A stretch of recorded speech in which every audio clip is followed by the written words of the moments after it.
We've been spending most our life living in the gangster's paradise. We've been spending most our life. Tell me why are we too blind to see that the ones we heard are you and me? The reason why I sing this song is because the black community is going through a major generational curse that no one seems to want to talk about on the mainstream. So, for example, if a white person or a cop unalive a black person, all eyes are turned to the white cop. Even if it's not racial, they'll try to make it racial, right? But if the black guy unalive each other at alarming rates, we act like we got so used to it that it becomes normal. That's insane. It should be even more eyes. The story today is about a young black teenager that unalive another teenager, and there's a high chance he will be in jail for the rest of his life, or at least a long period of time. So let's look at this case. 16-year-old is now in custody and facing murder charges in connection with the killing of another teen in Gaston County. Queen City News anchor Robin Kennedy live at the Gaston County Jail. And when we talk about the story, Robin, I just have to pause because we are talking about a teen, and the victim's family says he was just walking to the store to get something from his mom when he was shot and killed. Yeah, Alicia, a very tragic story here in Gaston County. Police will not tell us if the victim and the suspect knew one another, but the victim's family says the teenagers had disputes in the past. But sadly, this one ended with one teenager dead and another here in the Gaston County Jail. Talise Dawkins will never forget the last words she spoke to her son, 16-year-old Zaquavius Dawkins. He gave me a kiss and I'll be back. I said, I love you too. Zaquavius, known as Tank, was a football player at Ashbrook High School. He was everything, y'all. He was just so uplifting. He was a miracle. Zaquavius's cousin, Yana Galloway, says Tank had health issues when he was a baby. But when he was cleared to play football, he thought that was his ticket to success. Y'all, he was so happy. He was happy. He would tell his mama, Mama, I'm going to take us away from here. Talise says her son, her only child, went to the store to get her some medical supplies Sunday night. And on the way, he was shot and killed near another store on North Chester Street. And my son was always there no matter what. That was my everything. On Tuesday, police announced an arrest. The teenager accused of shooting Zaquavius, 16-year-old Sean James Curtis Simpson, is in the Gaston County Jail, charged as an adult with first-degree murder and attempted first-degree murder. Zaquavius's family says he and Simpson knew one another, but they will never comprehend why this happened. I would never have an understanding. Only thing I know is they took him away from us. They want Simpson to stay in jail for the rest of his life. I feel bad for him. Now you don't have a life. That was deep. That was deep. Now you don't have a life. She said that so calm and yet is so profound. She even felt sorry for the guy. Do y'all understand that family's pain? But yet we talk about white supremacy all day long, but don't talk about the destruction of our people via our fake ass culture. Nah, I won't even say our fake ass culture. I would say the fake culture that we glorify. We got babies out here unaliving babies, man. For whatever reason. It's nonsense.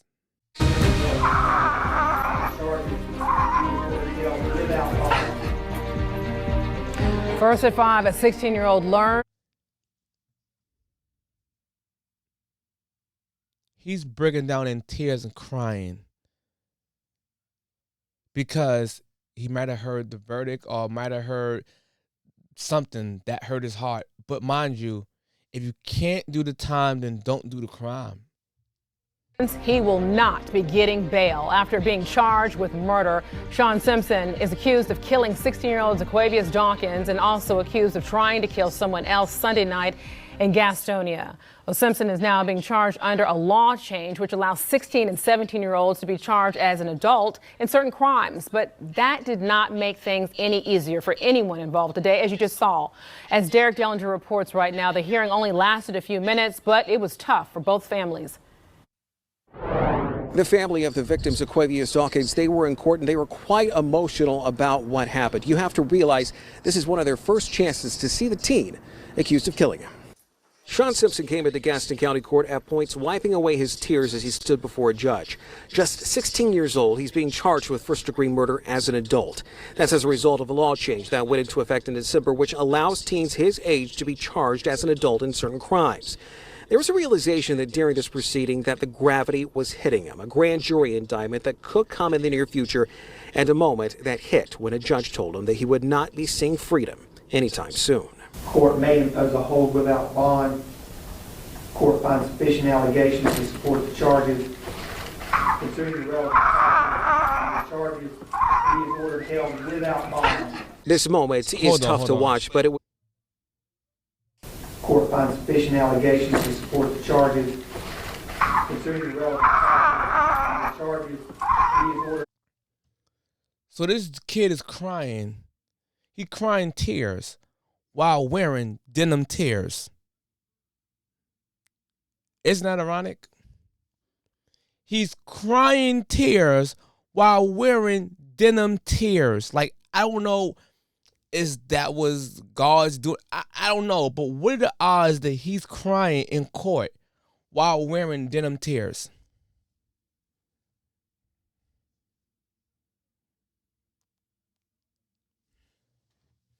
You can't make this shit up, yo. This moment is tough to watch, but it was something that Zaquavius Dawkins' family says they needed to be here for. Simpson accused of killing Dawkins Sunday night along Chester Street. Simpson also accused with attempted first-degree murder involving another victim. Dawkins' family says, nah, he deserved that. He deserved jail time. You kill somebody, first of all, that's automatically you should deserve jail time. And then you try to allow somebody else. You understand? I want to curse so bad.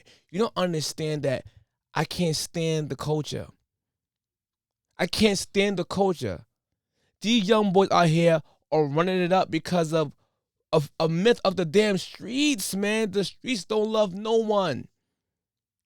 But me as a black man that comes from the streets, right? Also, I wasn't no gang like that, but I'm talking about like the culture.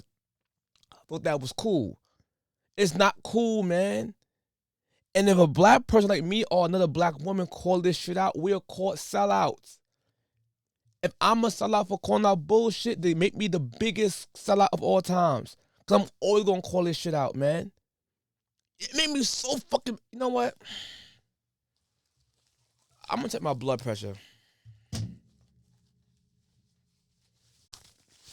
So you know this shit stressed me the fuck out. But let's continue. He was going to get medical supplies for his mother when he was killed.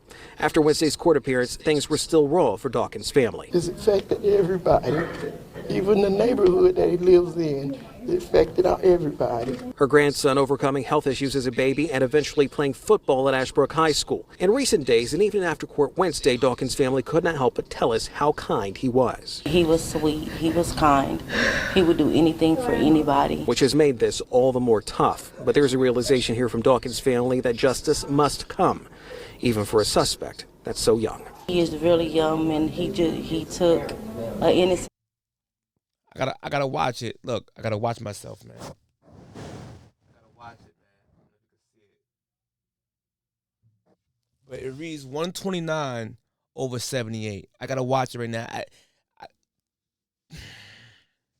Life, which was a part of me. I felt I felt bad, but I mean, you out here doing big boy things, and this is what's gonna happen. You got to suffer the consequences. Simpson's next court date is set for February, though we're told he could be indicted by a grand jury before then, but he will remain in jail given the charges. I gotta calm down, man. I'm too passionate on these type of topics, man. And I gotta calm down before my ass end up having a stroke or something, man. Trying to preach the word to my black people, man, who seem to don't get it. This boy just threw his whole life away because of the culture. You unalive another young boy black, but this don't get no major coverage. Both family is in pain. The one who lost their son, their brother possibly, little cousin, nephew, uncle, future star that could have saved their family, he's gone for life. They will never get over that pain. Then the other boy lost his life via freedom.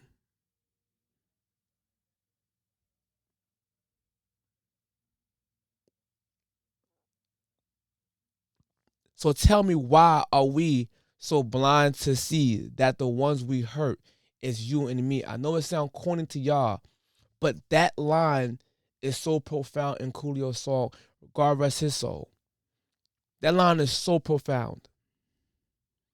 And to this day, that song came out in the 90s, and to this day, the message remains the same. Why are we so blind to see that we hurting each other? Why?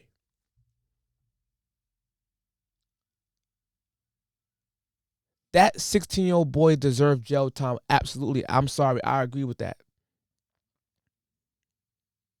I'm tired of people saying, they just babies. No, babies killed too. Y'all don't watch Chucky? Chucky? The doll baby? He was the doll baby. I know it was a spirit inside that, but besides the point. You get what I'm saying? No, fuck that. Y'all don't watch, he's a baby, he's a baby. Y'all don't watch Pet Cemetery? Last time I checked, I think it was Gage. The kid was a baby out there. I know it's a movie, but still. Nah, on a serious note, man. This is sad, man. He's crying in court while wearing denim tears. You can't make this shit up, yo. There's a reason why the street life don't pay off. Now he's going to be in the jail cell jerking off for the next 25 plus years.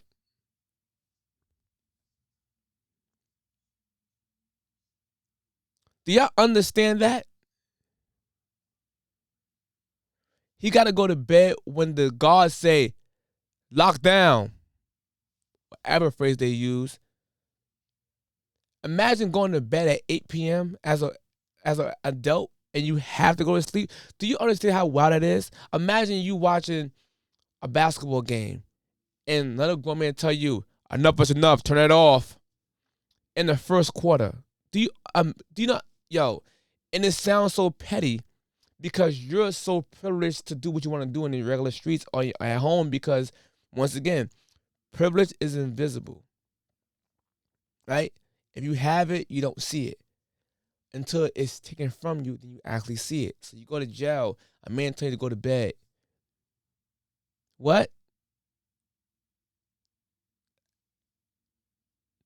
You got to shit in a toilet bowl next to your bed, and other people can see you take a shit. So your privacy is gone. Why is this shit glorified? Why? Because of dumb street culture, man, that brainwashed our youth to somehow this is a badge of honor. You get a stripe. Yeah, you're a real one. You took out one of my black brothers, yo. You a real. Do you understand how wild that sounds? You take out your black brother and you get street cred.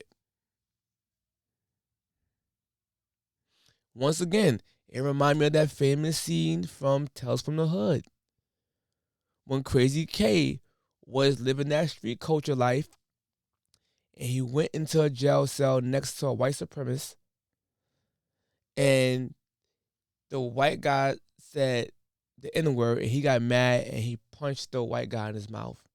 And the white guy said a very, this line stuck with me since I was a child. He said, "Let me ask you something. Those guys you killed, what color were they?" And he made Crazy K think for a second, like, "Oh shit, I killed black men." And he said, "I like you. I like you a lot." Telling him he's doing the white supremacy work. Hey nigga, those guys you killed, what color were they? Huh?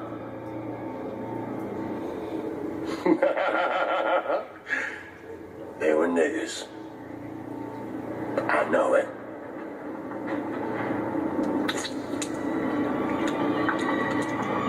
You're cool with me, nigga. I like you. I like you a lot. So that I tell you, the thugs that's terrorizing the black community, doing drive-bys on random parks, shooting innocent people, robbing people, gang wars and turfs. These people are the new white supremacists.